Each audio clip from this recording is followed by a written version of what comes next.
Yung pinakawalan ng ating Pangulo sa zona, ito na ngayon. Nagsingawa na yung baho. Sunod-sunod na pumutok, mga kababayan. Sinagad kasi ninyo ang pasensya ng ating Pangulong Bongbong Marcos.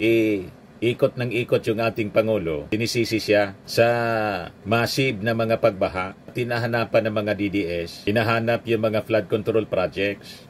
Bagitan niya, bilyon-bilyon yung ginastos. Nasaan na niya yung 5,000 plus? Ini nga pala 5,000. 9,000 na po. 9,000 plus na mga flood control projects.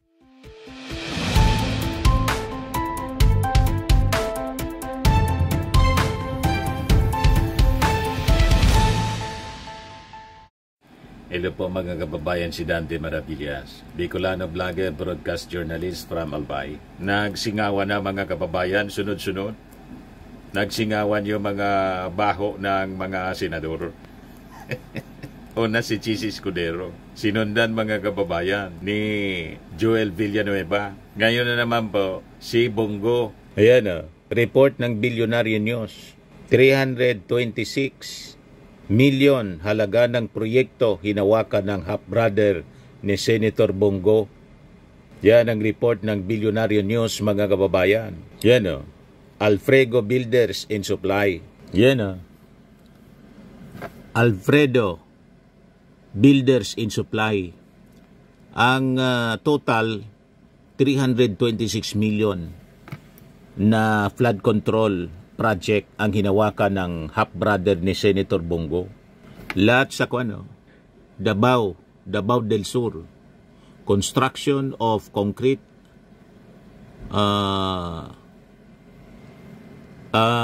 revetment along Talomo River, Baliti Section, Kalinan District, Davao City.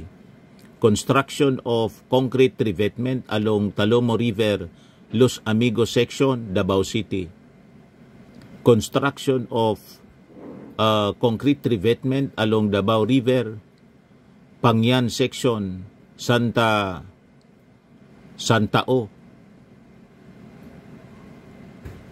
Davao City. Construction of concrete revetment along Talomo River, Los Amigos Section. May isa pa ito.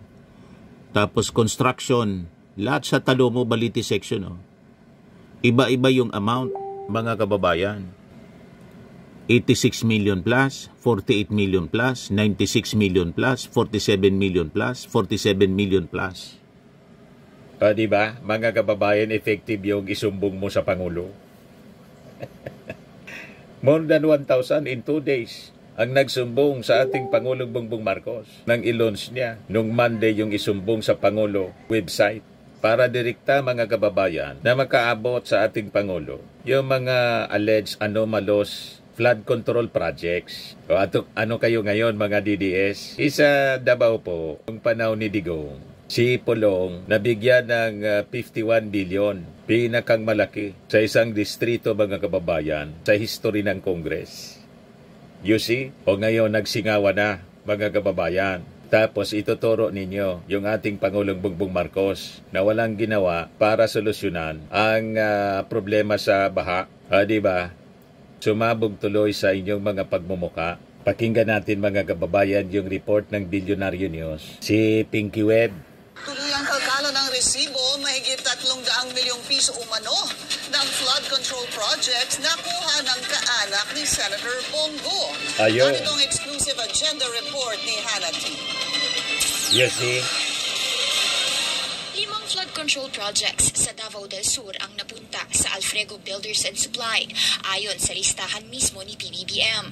Ang Alfredo, pagmamayari ng half-brother ni Senator Bongo.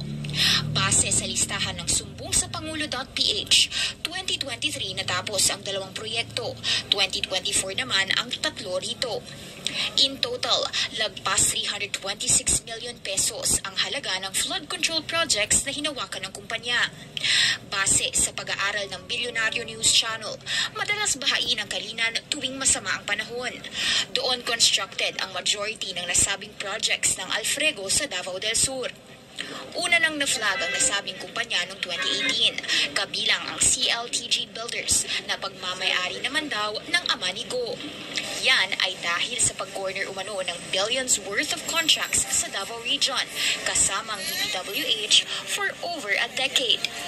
Katunayan, nitong nakaraang taon lang, naging basihan niya ni former Senator Sonny Trillanes para magsampa ng plunder and graft complaints laban kina Go at dating Pangulong Rodrigo Duterte. You see? Tinira ni Trillanes ang higit 6.6 billion worth of government contracts ng mga kumpanyang pagmamayari ng mga Go. Noong 2017, sa termino ni FPRRD, nakakuha umano ng higit kumulang 43.77 billion pesos sa infra funds ang Davao Region. That's double the amount of 2016's at karamihan sa projects kasama ang sa Alfrego at CLTG na delay o hindi naman daw natapos.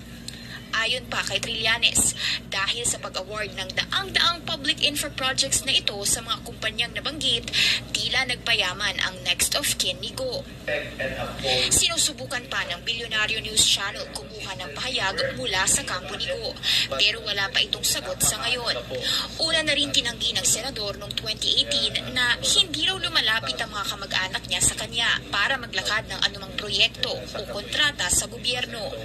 Para sa agenda, Diba mga kababayan, sumambulat sa kanilang mga pagmumuka, nothing concealed which shall not be revealed, or hidden which shall not be made known, sabi po sa Bible. Hindi magkakamali po. Una na bulgar mga kababayan, si Chis Escudero, saka si Joel Villanueva. Yan o.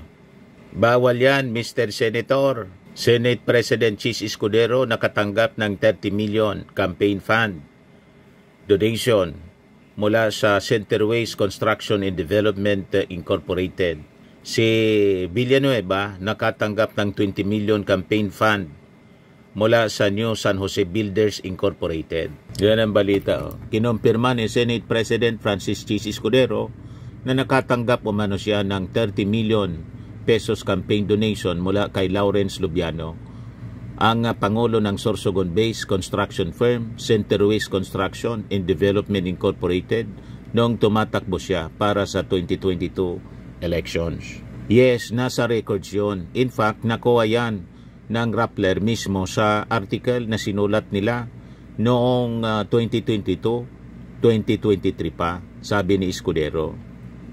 Ngayon, lumabas naman sa ulat ng PCIJ or Philippine Center for Investigative Journalism noong Mayo 12, 2023, nakatanggap din si Senator Joel Villanueva ng 20 million pesos na campaign donation mula sa New San Jose Builders Incorporated.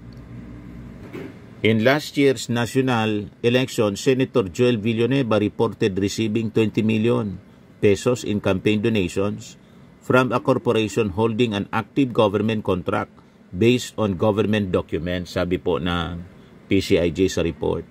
Noong 2021, nabigyan ng 2.147 bilyong kontrata ang NSGBI para magpatayo ng 19-story office ng National Housing Authority or NHA sa Quezon City at sumunod na taon.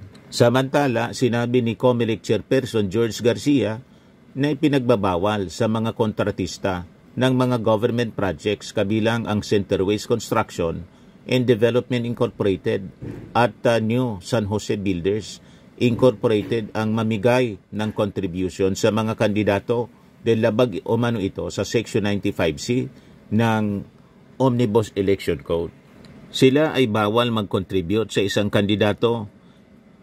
Yun pong mga contractors ng pamalaan at kahit na anong political subdivision o kung sino man yung may kontrata sa pamalaan, lalo na po kung ito ay public works.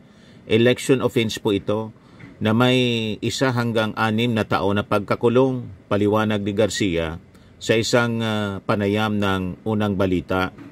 O you see, ayaw ninyo sa forthwith. Kaya pala ayaw ninyo sa forthwith na isa lang sa trial sa Senado. Kasi baka may hawak na mga alas laban sa inyo si Sara Duterte. Yun din yung nangyari. Sumambulat pa rin mga kababayan yung mga tinatago-tago ninyong baho. Sumingaw. Hindi kayo uobra sa mga ganyang sistema. Pinipiko ninyo kasi yung ating Pangulong Bongbong Marcos. Kaya tahasang sinabi ng ating Pangulo, maya naman kayo. Palakpakan yung mga hipokrito.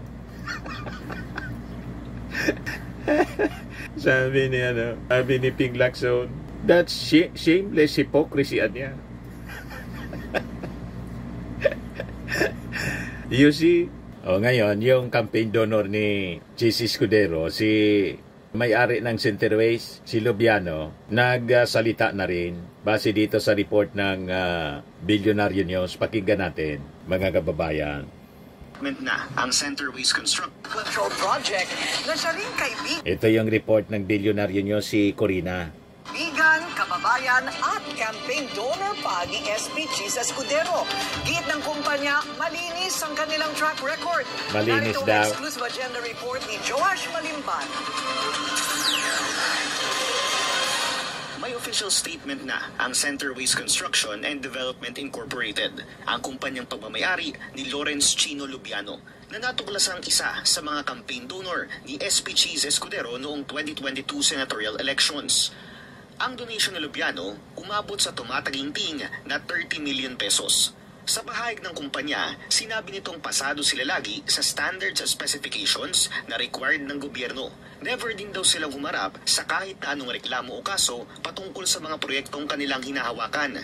Matagal na rin daw suportado ni Lubiano si Escudero dahil sa track record nito sa public service. Pero base sa pag-fact check ng Billionaire News Channel, tila hindi totoo na never naharap sa kahit na anong kontrobersya ang kumpanya. Base sa ilang local reports noong July 2022, minsan ang inimbestigahan ng sangguniang bayan ng Ginubatan sa Albay, si Lubiano at si Farida Co, kapatid ni Ako Bicol Party List Representative Zaldico. Dahil yan sa isa umanong palpak na flood control project. Pero base sa sumbong sa Pangulo.ph, may dalawa pang proyektong nahawakan sina Lubiano at Co sa Ginubatan. Isa na may target completion date na November 25, 2022 at nagkakahalaga ng halos 49.5 million pesos. At isa na may target completion date na June 20, 2023 na nagkakahalaga naman ng halos 99 million pesos.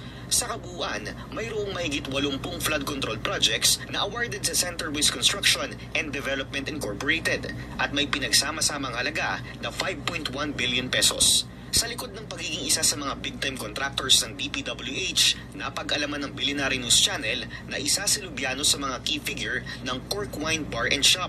Isa siyang member ng Cork Elite, isang highly exclusive wine lounge na matatagpuan sa Bonifacio Global City at kilala ng iba bilang Billionaire Boys Club. Nauna nang sinabi ni veteran election lawyer Romulo Macalintal na posibleng maharap sa election offense si SP Chis dahil sa pagtanggap ng donasyon sa isang kontraktor na may existing contract sa pamahalaan nang tumakbo siya sa pagkasenador. Ayon naman sa COMELEC, nasa proseso pa sila ng pag-evaluate ng mga isinumiteng statement of contributions and expenditures. Ita raw silang paglabag sa campaign finances, posibleng magsagawa ng sariling investigasyon ng poll body. Ang COMELEC po ay nagpapail ng sarili yung PFAD namin, yung Political and Finance Affairs Department, na mas pinaigting namin ang kapangyarihan, mas in-strengthen namin. Sila po ay authorized na mag-file ng kaso laban sa mga kandidato kahit pananalo ng mga election offense cases. Tatandaan po ng lahat na ang isang election offense ay tumatagal ang prescriptive period ng 5 taon. And therefore, jurisdiction pa rin po kami kahit natapos na ang ating halalan. Pag napatunayan po, 1 hanggang sa 6 na taon ang hatol pagkakulong. So abangan natin kung mag-initiate ng investigasyon at mag-file ng kaso yung mismong Commission on Election or somebody from the civil society para panagutin, mga kababayan, itong mga sangkot dito sa mga kontrobersyal na flood control projects na isinumbong sa ating Pangulong Bongbong Marcos.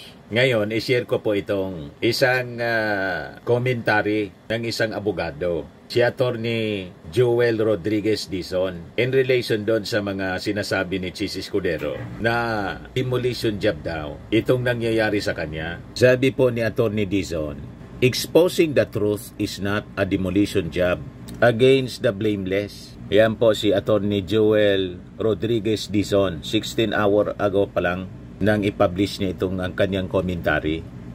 Sabi niya, The extent of corruption in government over public works projects is truly appalling.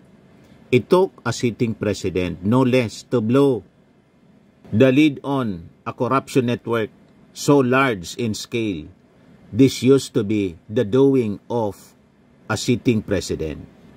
The corruption is so off-scale, astronomical. The monetary unit words million, billion, and trillion impact nothing upon the public's mind. This explains the absence of outrage when guys like Chis Escudero say ridiculous things like, ano ba naman yung mga 2%? Grabe naman kayo kung tumuligsa. He is talking about how the 142 billion pesos he surreptitiously inserted is only 2% of the national budget, equivalent to 6.7 trillion pesos. Ostensibly, that should make the robbery harmless. Binaliit mga kababayan ni Chis Escudero sa kanyang press con. Ano ba naman anya yan? 2%. Ang tawag niyan mga kababayan, kaya minamaliit ang ganong halaga, napakalaki na kasi po yung money basket. Pag ikaw yung money basket mo na tinatawag ay napakalaki, ang halagang bilyon po, maliit na lang. Di ba? Mindset of the rich, mga kababayan. Ang mga rich people, pag mayaman ka na, ano naman yung bilyon? Ba't tinutuligsa? Sanay humawa kasi ng malalaking halaga, kaya pinamaliit ang mga bilyon or milyon. Yung 30 million nga, maliit lang. You see? Yan ang punto, mga kababayan dito ni Atty. Dizon. Ostensibly anya, that should make the robbery harmless. Sabi ni Atty. Dizon, imagine a woman getting raped 100 times by 100 men and 2 unlucky men arrested for the crime till the judge. Ano ba naman yung 2 beses lang namin siyang ginahasa? Your Honor, pinilahan naman ng 100 lalaki yan. Yan mga kababayan, ang logic ni Chis Escudero. You see, kaya sabi ni Atty. Dizon, if you analyze it, that's the way Chis brain works. President Marcos' expose, amplified by Rappler, indicated that 500 billion pesos worth of flood control projects all over the country were cornered by just 15 companies. One of them owned by a private contractor from Sorsogon who donated 30 million pesos to the campaign of Chis Escudero. Not in exchange for that, the contractor bagged 5.1 billion pesos in new flood control projects. But Chis says again that 5.1 billion pesos is only 1% of 500 billion pesos. Wala man niya kung kinalaman. Hindi man niya ako kapartner niyan sa negosyo. Naniwala kayo sa kwento ni Chis Escudero? After na mag-donate sa kanyang campaign fund ng 30 million pesos, dumami yung kontrata ng kontraktor na kaibigan niya. Biglang dumami.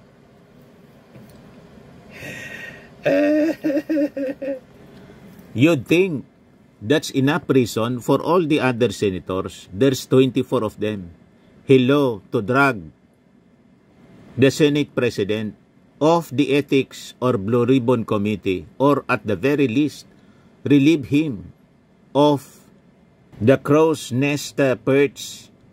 Malabo po. Ang chairman committee ng Blue Ribbon Committee po, si Marcoleta Calyado.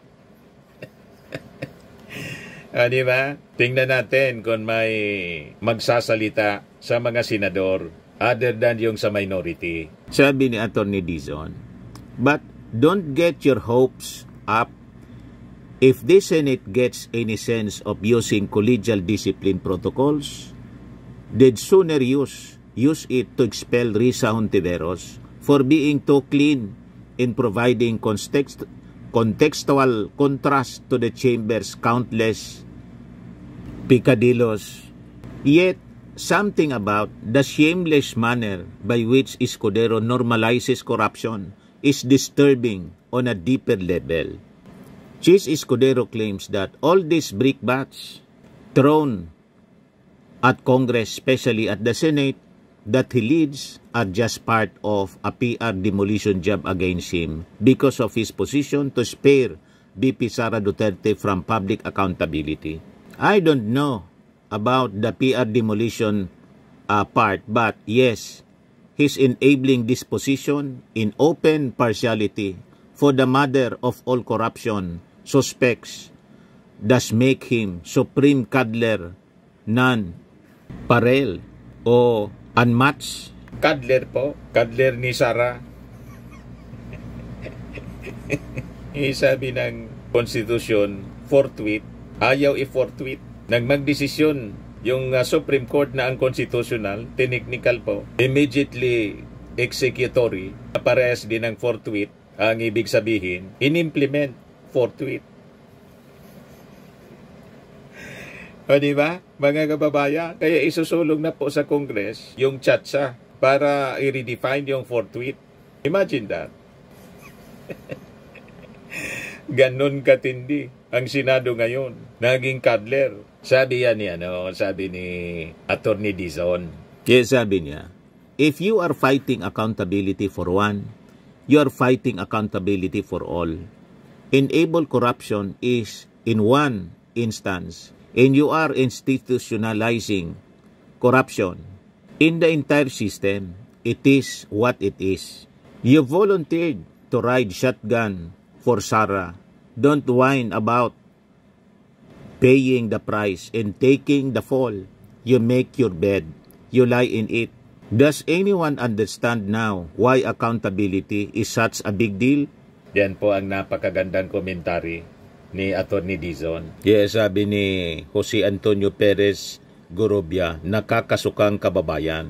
So, ang suspect sa mga kababayan, kaya yung mga senador, pinipigil nila yung impeachment laban kay Sara Duterte kasi baka may hawak na mga alas si Sara Duterte laban sa kanila. And possibly, yung alas itong mga baho ng mga senador. Si Sara Duterte po, patapon na. Kaya possibly ganon. Yan ang suspetsa ng mga netizens, mga kababayan. Kaya hindi maisulong-sulong ang impeachment trial laban kay Sara. Pero ganon pa rin po yung consequence. Sumingaw pa rin. O diba? Dahil mga kababayan sa naging sona, napakatalino ng ating Pangulong Bongbong Marcos. Dahil sa naging sona ng ating Pangulo, shotgun yung pinakawalan po. Hindi nga lang shotgun, atomic bomb. Yung pinakawalan ng ating Pangulo sa zona, ito na ngayon. Nagsingawa na yung baho. Sunod-sunod na pumutok, mga kababayan. Sinagad kasi ninyo ang pasensya ng ating Pangulong Bongbong Marcos. Ikot ng ikot yung ating Pangulo. Sinisisi siya sa massive na mga pagbaha. Tinahanapan ng mga DDS. Hinahanap yung mga flood control projects. Bagitan niya, bilyon-bilyon yung ginastos. Nasaan na niya yung 5,000 plus? Ini nga pala 5,000. 9,000 na po. 9,000 plus na mga flood control projects. Yun mismo yung report ng ating Pangulo. Ayon, ang dami pala ng mga contractors dito, barkada ng mga congressmen at senador. O, di ba? Sumabog sa pagmumuka nila, pati sa pagmumuka ng mga DDS po. O ngayon, si Bongo, ang latest na nabulgar po. Yan, flood control anomaly. 326 million halaga ng proyekto hinawakan ng half-brother ni Senator Bongo, sabi sa report ng Billionario News Channel. Ayan, Alfrego Builders and Supply. Lahat sa Davao po. Davao del Sur, Davao City.